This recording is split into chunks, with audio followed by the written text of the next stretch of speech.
A real king once became so terrified of breaking that he believed his own body was made of glass. Not a window, not a mirror. His body, his bones, his skin, his life. According to later accounts, he became afraid that if someone touched him, pushed him, or even came too close, he might shatter into pieces. So he tried to protect himself like an object. He avoided being touched. He stayed still for long periods. And some accounts say he had special clothing reinforced with rods, almost like armor, not to protect him from swords, but to protect him from breaking. This was not a poor man forgotten in a village. This was not a strange rumor about someone nobody knew. This was Charles VI, King of France, a man who once ruled one of the most powerful kingdoms in Europe. And yet, inside his own mind, he became more fragile than glass. Hello everyone, and welcome back to our channel. Today, we are going into one of the strangest stories in royal history, the story of King Charles VI of France, the king remembered by two opposite names, Charles the Beloved and Charles the Mad. But this story is not only about madness, it is about power, fear, pressure, trauma, and the terrifying question of what happens when the person wearing the crown is breaking inside, while an entire kingdom depends on him to stay strong. Charles VI was born in Paris in 1368. When he was only 11 years old, he became King of France. Imagine that for a second. Most 11-year-old boys are still learning who they are. Charles was placed under the weight of a crown, a kingdom, a war, nobles, politics, money, betrayal, and expectation. France was not peaceful. The 100 Years' War with England had already damaged the country. Power was divided between ambitious nobles. The court was full of rival families, and young Charles was surrounded by people who were supposed to guide him, but many of them were also fighting for influence. At first, Charles seemed promising. When he began ruling more independently as a young man, people saw hope in him. He recalled trusted advisors. He tried to reform the government. He was remembered for a time as Charles the Beloved. That is what makes the story more tragic, because he did not begin as a joke. He did not begin as a monster. He began as a young king people wanted to believe in. Then, in 1392, something changed. Charles was traveling with his men near Le Mans when he suffered a terrifying episode. Accounts describe him suddenly becoming confused, paranoid, and violent. He reportedly attacked members of his own party, believing he was surrounded by enemies or traitors. Several men died, and after the episode passed, the king could not fully remember what he had done. Try to imagine waking up from a nightmare and being told the nightmare happened in real life. From that point on, Charles was never the same. His life became marked by repeated attacks of mental illness. Sometimes he could rule, sometimes he could not. Sometimes he seemed lucid. Sometimes he disappeared into states of confusion, fear, and detachment. And France had a terrible problem, because when a normal man breaks down, his family suffers. But when a king breaks down, the whole country shakes. Every episode created a power vacuum. Nobles fought for control. Family members competed for influence. The kingdom became unstable, and the man at the center of it all was trapped inside a mind he could not always trust. Then came one of the strangest parts of the story. According to later historical accounts, Charles sometimes believed he was made of glass. This condition became known as the glass delusion, and during the late medieval and early modern periods, it appeared in different stories across Europe, especially among nobles, scholars, and people living under heavy social pressure. To us, it sounds bizarre. How could a person believe they were made of glass? But in that time, glass was not ordinary. Glass was rare, expensive, beautiful, mysterious, fragile. It was something found in churches, palaces, precious objects, and luxury spaces. So when someone imagined themselves as glass, it was not random. Glass was transparent, valuable, delicate, and breakable. And for a king, that metaphor is almost too perfect. Because a king is always visible. Everyone watches him. Everyone judges him. Everyone needs him to appear strong. But inside he may feel completely exposed, completely fragile. One fall, one touch, one wrong move, and he breaks. That is what makes Charles VI's story so haunting. Maybe the glass was not just a delusion. Maybe it was a symbol his mind created for a truth he could not say out loud.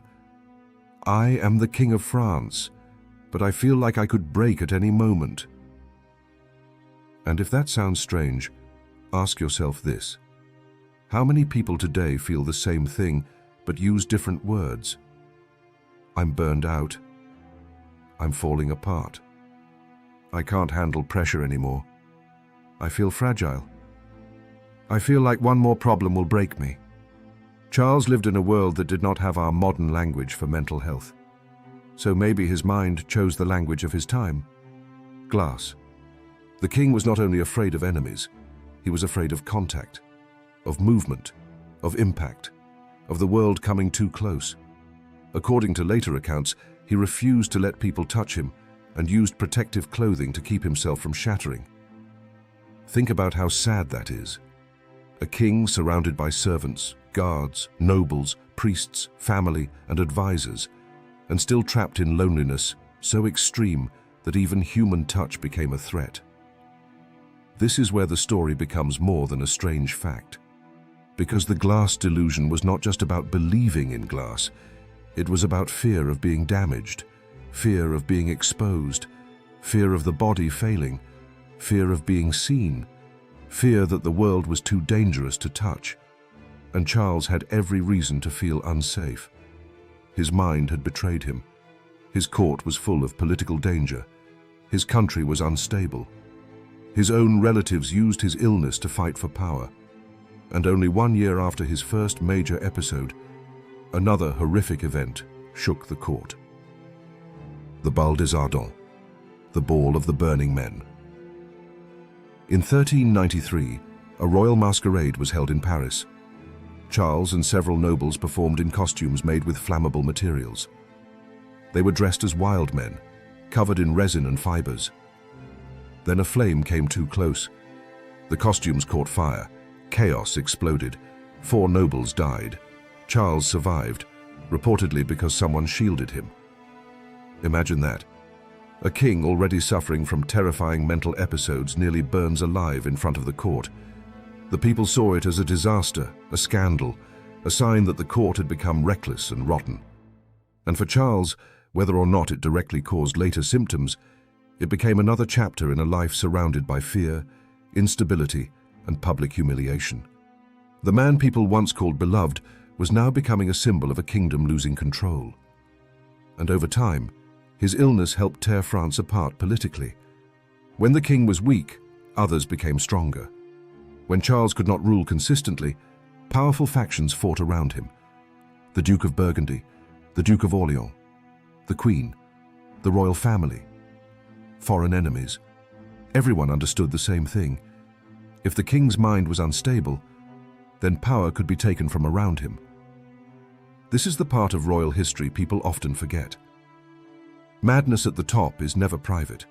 It becomes politics. It becomes war. It becomes opportunity. Charles VI's condition did not happen in a quiet bedroom far away from history. It happened at the center of France during one of its most dangerous periods. And the more fragile the king became, the more fragile the kingdom became. That is why the image of the Glass King is so powerful. Because it was not only Charles who seemed breakable, France itself was becoming breakable. Trust broke, families broke, political alliances broke, and eventually the kingdom suffered deeply during the later phases of the 100 Years' War. Charles VI died in 1422. By then, his reign had become one of the most troubled in French history. His son, Charles VII, would later fight to recover France's strength with the help of one of the most famous figures in history, Joan of Arc. But Charles VI remained remembered as something tragic, a young king who began with promise, a ruler people loved, a man who sat on a throne but could not always rule his own mind. and a person who, according to later accounts, became so afraid of breaking that he believed he was made of glass. Now, we have to be careful. We cannot diagnose Charles VI from 600 years away. Some writers have suggested schizophrenia, bipolar disorder, psychosis, or other conditions, but history does not give us enough certainty to speak like doctors. What we can say is this: he suffered repeated episodes of mental illness. His condition affected the government of France, and the glass delusion became one of the most unforgettable stories attached to his name. But maybe the reason this story survives is not only because it is strange. Maybe it survives because we understand it more than we want to admit. No, most people do not believe they are made of glass. But many people know what it feels like to be fragile. Many people know what it feels like to carry a role that is too heavy.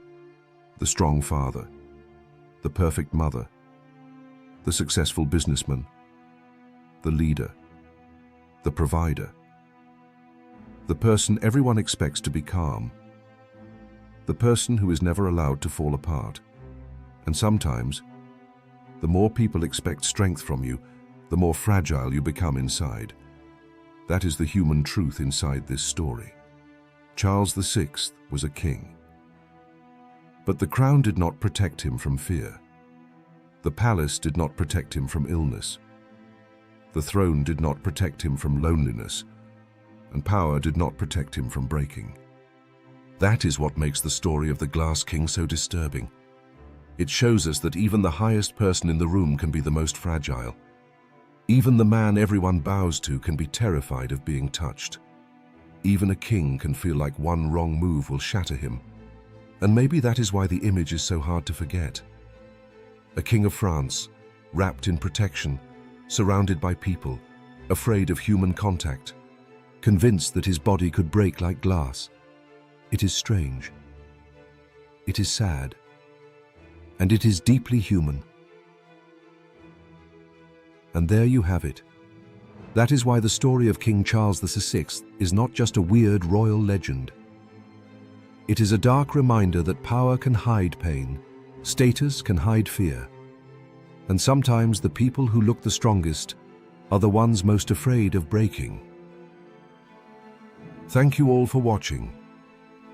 If you have another strange historical story, dark psychology case, or unbelievable true event you want me to cover next, write it in the comments.